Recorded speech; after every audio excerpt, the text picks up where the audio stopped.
Hi folks, in this video we're going to go over a little bit more details on fitting thumb safeties. Stay tuned.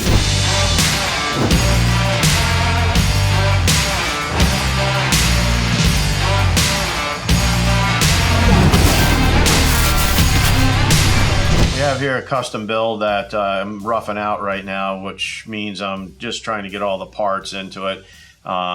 The finishing isn't done, anything of that nature. We're just right now just getting parts fitted, roughed in, and then we start doing all the fine tunings to the build once that's completed. So we're going to go into thumb safeties here a little bit more so it's easier for people to see what's going on. I know we have one thumb safety video, which is we'll post in the link below, but this will also give you a real good better picture of how to fit your thumb safety and the procedure to do so. So where do I start? Well, I've got a new thumb safety, regardless if it's in a older gun or a new build. First thing I'm going to do is take everything out of the pistol. You can leave the trigger and the mag release in, but I'm going to take the sear and the hammer out. And first thing I'm going to do is drop in the thumb safety and move it up and down. And you'll notice that it's not wanting to go anywhere. All right, so that's one thing we really want to do. Make sure that it freely moves up and down. And when you run into this situation, what do? Well, generally, if you look on the back here, it'll be this area right in here where I usually belt sand and then polish in a slight radius all around this back side. And why do I do that? Is because sometimes the frames are a little bit off, flatness wise, and also the thumb safeties after heat treat are a little bit off. They're warped slightly. And if you just put a little radius around this back side here, generally that'll save it when you do get it in there fitted with your finished gun. It won't screw up the finish as much because it gives a little bit of lead and a softer angle going around the back side. So it'll help your finish out when you're doing that pistol. So where are we going to go? We're going to use an equaling file, and we're going to file this back section right in here, right around the lug area, the safety lug area. And what we'll do is we'll file that until it actually fits into the pistol. Now I have one here that I've already pre-fit. So again, what am I going to do? I'm going to go in here and I'm going to file this back side all the way around and get that finished. Next, I'm going to go, you can see I dressed this slightly here. So then we'll take it, and yep, now it freely fits in the pistol frame. Okay, that's what you definitely want to happen, because if not, I've seen a lot of people way overfile the fitting lugs on the thumb safety itself, on the fitting lug, because they're actually picking up drag off the frame, and they're feeling that, and they're really not feeling when they're starting to fit with the fitting lug to the sear. So we'll take that back out. So what am I going to do next? Now I know that fits. Next, I'm going to go ahead and put the sear and disconnector back in the pistol, back in the frame.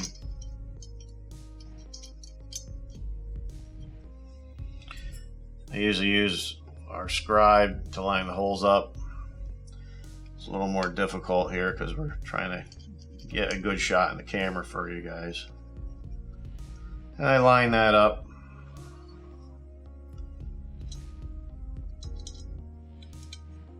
Mr. Pin, and that's a little tight.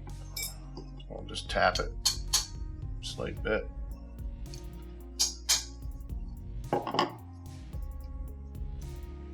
This one's being a little stubborn. Again, it's kind of hard to hold this in the position where the camera can see it well. There it goes. All right, so we'll get that pin in there. The next thing is also the pins, just make sure they're not sticking up too high. If they are, that can also impede the thumb safety and cause issues. So I'm going to put the hammer in next.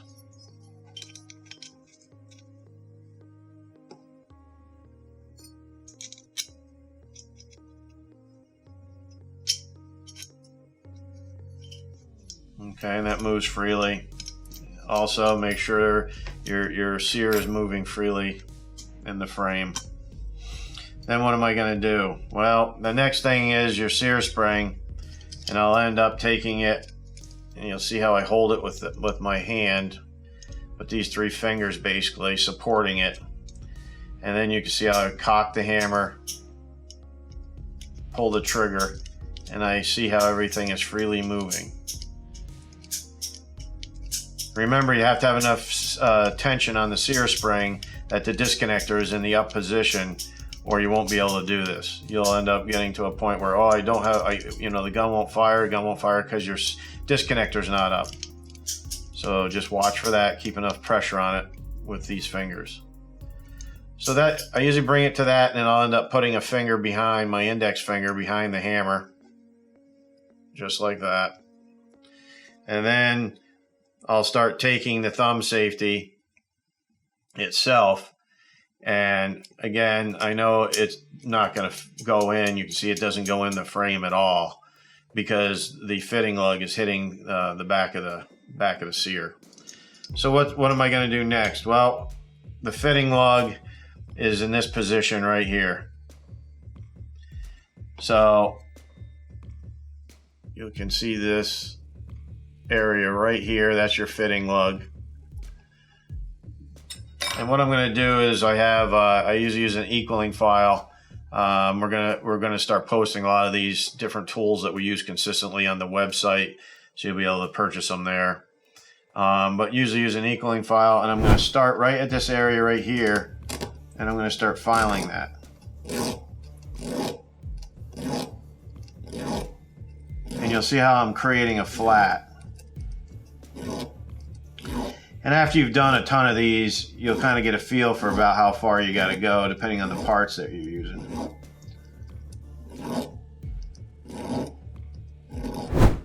So we'll start getting a flat on there. You'll see how the developed flat being developed right there. Okay, so, and what you do is you'll just continually, again, take your frame, make sure it's set, the sear spring is set in the slot properly. Keep your index finger on the hammer, make sure it's in a forward position, because generally you got to remember you have mainspring housing that's going to be putting pressure on the strut. So you want to just make sure that's up to that point. And then I'm going to go down.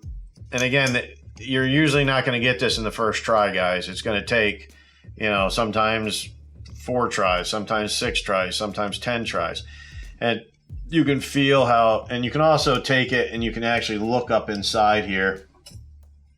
And this is going to be real difficult for me to show, but I'll take the pressure off that.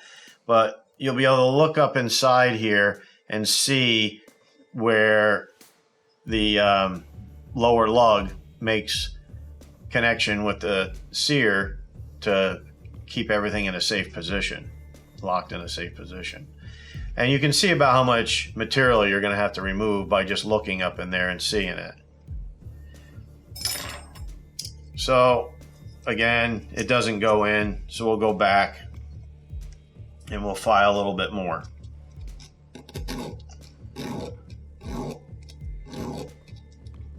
And how do I know what angle to file this on? Well, you kind of get a you kind of get a feel for that after you've done so many. You'll see my middle finger is right here. The way I hold this is with my index finger and thumb. My middle finger is right at the radius, that curve on the back side, and I cock it up at approximately about a 40-degree angle, 35, 40-degree angle, and then just start putting a flat on there. It's not super critical, the angle on there. The biggest thing is keeping it parallel when you're filing, and then you want to make sure that your engagement is good with the sear, and that'll ensure a good safety. So what we'll do here to speed it up a little bit, we'll put the one back in that is done. Here's the one that's already been completed. And again, you also know I don't have the detent spring or detents in here. Again, I don't want any false feeling of what's going on with the safety. So here again, now I'll put pressure on it. I'll bring the hammer up, and you'll see that this one goes in, seats to the frame, level to the frame, and I can feel a little resistance there. You know, so this one probably could take a little bit more material off. But again, we're just roughing it in right now, and then we'll start fine-tuning everything and cleaning everything up as we continue on the build. But you'll see now that I'm in the actual frame slot properly. You'll notice it goes up and down. There's a slight click to it when it's engaging and coming off. The other thing you want to look at is the actual. You know, again, make sure the detent isn't in here. You do want to make sure, you know, your hammer is in the cock position, because remember, regardless if you're disassembling a 1911 or if you're fitting a new thumb safety, you cannot take the thumb safety out without the hammer in the cock position.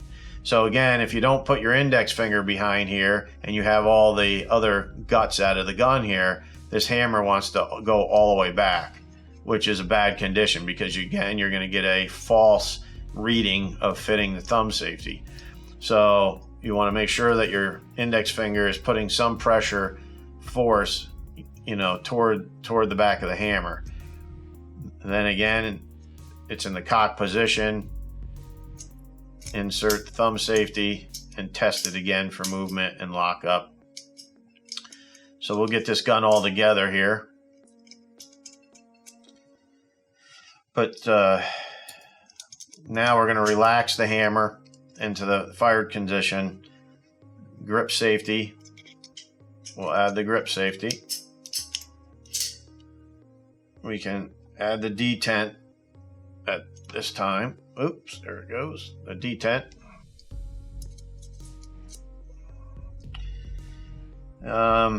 Then thumb safety.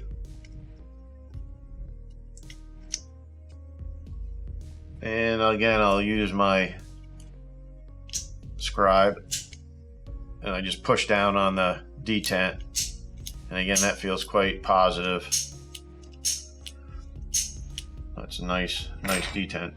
Okay, now you'll see how I have my index finger now is on the grip safety, holding the grip safety down, which is also keeping the sear spring in check. So it's going to keep it in the slot. Then I'm going to take the mainspring housing. That's going to go back into the pistol. Again, make sure that you're at the strut. Let me relax the hammer. Make sure the strut goes into the hole properly. And then we will add the mainspring housing pin. Okay. So at this point, I can cock the hammer. Safety's working. Grip safety's working. Again, I'm pulling the trigger. Another thing I always do is when you're doing this, if you're not sure of your setup yet, make sure that I put a thumb right here or a thumb on the hammer when I'm doing it. That way, as you pull this, if the hammer does follow through and fire, it doesn't hit your frame and burr your frame up in this area here in the hammer pocket. So that's another thing, just a little thing to look at. But now we have good positive contact with thumb safety. The detent is working well. Now that it's down, if I pull the trigger at this point, you'll notice gun still doesn't fire because the beaver tail safety, grip safety is holding, stopping the trigger from allowing it to fire. Put it in this condition. Try again with the grip safety depressed, and you'll notice the hammer's not going anywhere, not following through. Put it down again, and then with holding in on the grip safety, my thumb in front of the hammer, I can fire it and make sure everything seats properly. But again, you know, it's not suggested to be whacking it off the back of the frame. You get a lot of burrs sometimes on the back of the frame, or I've seen people break their hammers off and things of that nature. So just something to look at as you're going forward there. The other thing is the detent. Sometimes when you fit a thumb safety, the detent notch, you'll notice this one, very small detent notch right there.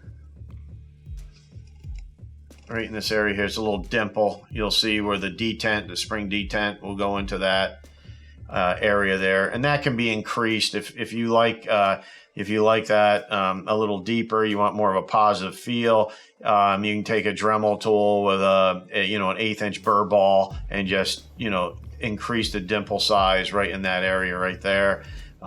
Sometimes, depending on the lockup of your slide, you may have to take a little bit off the face of this area here on the thumb safety, and you'll end up having a shallower detent. So what are we going to do if you have a shallower detent? Again, take the Dremel with a burr ball and 3/16 or 1/8 inch burr ball, and just go in there and increase that dimple slightly, and you'll feel the engagement increase and decrease depending if you polish this area or if you increase the detent.